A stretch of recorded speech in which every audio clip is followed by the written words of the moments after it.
ফাতেমা দৌড়ে যায়, আলীর মাথা করে কি উড়াতের উপর নিয়ে কপালে চুম্মা খায়া বলে, ও গো স্বামী, এমন করে আপনি কাঁদবেন না, কুল্লু নাফসিন যায়কাতুল মাউত। আল্লাহ কোরআনের মধ্যে বলতে, স্বামী গো, দুনিয়াতে আসলে মৃত্যুবরণ তো করতে হবে, আপনি এরকম কান্দাকাটি করেন না গো স্বামী। এইরকম করে কান্দাকাটি করলে গো পাশের ঘরে আপনার দুই ছেলে হাসান ও সাইন শুয়ে আছে, দুই ভাই তো জেনে যাবে।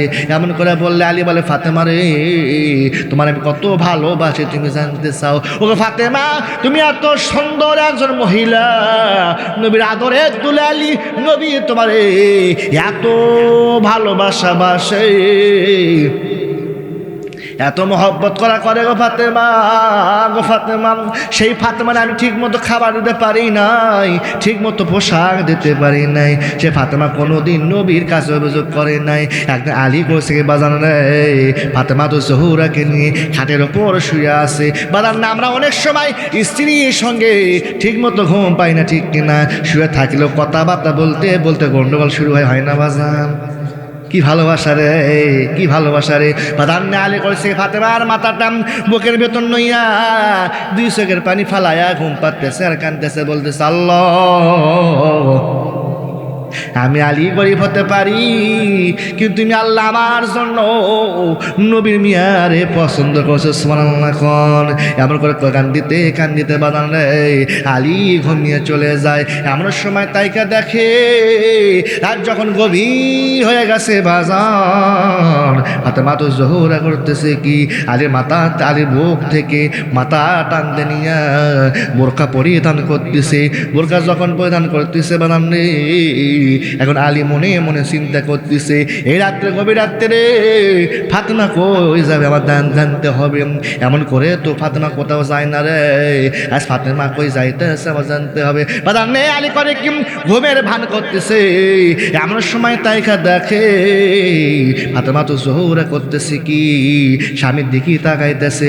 আলীর দিকে তাকাইতে তাকাইতে দরজা আস্তে করে খোলায়া ঘর থেকে বের হয়ে যাইতেছে। এখন আলীর মনে সন্দেহ ঢুকাই গেছে রে, আমার বিবি ফাতেমা এত রাত্রে কই যাইতেছে রে, কি তার মতলব তার মনের ভেতরে। বাদান্নে ফাতেমা করে কি, যখন জোরে জোরে দৌড়ে দৌড়ে যাইতেছে, এদিক আলী করতেছে কি বাজান্নে পেছন পেছন যাওয়া শুরু করছে, ধীর গতিতে যাইতেছে। আর ফাতেমা তো জোহরা যেন বুঝতে না পারে রে, এই জন্য ধীর গতিতে আলী যাইতেছে। আলী তাইকা দেখে ফাতেমা দৌড়াইতে দৌড়াইতে নবীর ঘরে বাজান জানলার পাশে যায়া নবীরে ডাকতেছে, বাবা, ও গো বাবা গো, দরজা খুলে দাও বাবা, দরজা খুলে দাও। তখন আলী মনে মনে করে বলে, বিবি ফাতেমা রে, আমি এখন বুঝতে পারছি তো আমি তোমার ঠিক মতো খাবার দিতে পারি নাই, ঠিক মতো পোশাক আদি তোমার দিতে পারি নাই। এই জন্য ফাতেমা রে, তুমি সারাদিন বাড়ির থেকে বের হও না, এই গভীর রাত্রে রাতের বেলা বের হয়ে আসিয়া নবী রে তুমি কৈফিয়ত দাও, সুবহানাল্লাহ। মানে খেয়াল করে বাজার রে, একটু খেয়াল করে শুনে বাজার রে। এখন আলী এখন করতেছে কি, দেখতেছে, চিন্তা করতেছে, তুমি আজ কি বলো নবী রে, আমি তা সব শুনবো। এমন করে কথা বললে বাজান রে, নবী করে কি দরজা খুলে দেয়। ফাতেমা জোহরা নবীর ঘরের দরজা দৌড়ে যায়, বলে, বাবা গো, আমি ঘরের মধ্যে একটু ঢুকতে চাই। এমন করে বললে নবী আবার করে কি, ওই মা ফাতেমা রে ঘরের মধ্যে নিয়ে বাজান দরজাটা লেগে দেয়। এমন অবস্থা নই বলে, ফাতেমা রে তুই একলাই কি আসছিস রে মা, জামাই কোথায় রে, আলী কোথায়? তখন নবী বলে, ফাতেমা বলে, নবী গো, বাবা গো, তোমার জামাই আলী রে আমি তো বলে আসি নাই, তোমার জামাই আলী তো ঘুম পাড়তেছে, সুবহানাল্লাহ। আলী ঘুম পাড়িচ্ছে নাকি? আলী পিছনে পিছনে চলে যাচ্ছে রে। এখন নবী বলে, ফাতেমা, মা যা করছিস আর কোনোদিন এই কাজ করবি না, স্বামীরে না বলায়া বাবার বাড়িতে আসা যাবে না, সুবহানাল্লাহ। কোন এমন কথা বলার পর বাজান এখন নবী বলে, ফাতেমা তুই কি জন্য আসছিস আমি জানতে চাই। বাজান নে এমন অবস্থায় আলী করছে কি, নবী ঘরে জানলার পাশে যাইয়া সব ভুলকে ভুলকে দেখতেছে, বাপ বেটি কি গল্প করে করে আমি শুনবো। এমন অবস্থায় এই বলে, মা ফাতেমা রে, এত রাতে আমার বাড়িতে কি জন্য আসি জানতে চাই। এই কথা বললে ফাতেমার বাবা গো, আমি এমনি এমনি তোমার বাড়িতে আসি নাই বাবা, তোমার কি মনে আছে? বাবা তোমার কি মনে আছে গো? বিয়ার সময়, আমার বিয়ার সময় যাতা একটা দান দিয়েছিল আমারে, যাতা ক্ষয় হয়ে গেছে বাবা গো, আর আমি যাতা ঘোরাইতে পারতেছি না। যাতা ঘোরায়া ঘোরায়া আমার হাতের দুই তালু ওইতে ফোসা উঠে গেছে। ও গো বাবা গো, তোমার জামাই তো কোনো কাজ পাইতেছে না, তোমার জামাই তো কোনো কিছু বানতে পারতেছে না বাবা, একটু খাবারের জন্য আমি তোমার কাছে আসছি বাবা গো, একটু আটার ব্যবস্থা তুমি করে দাও, আটা আমি নিয়ে যাবো গো বাবা। তোমার জামাই ক্ষুধা নিয়ে শুয়ে আছে।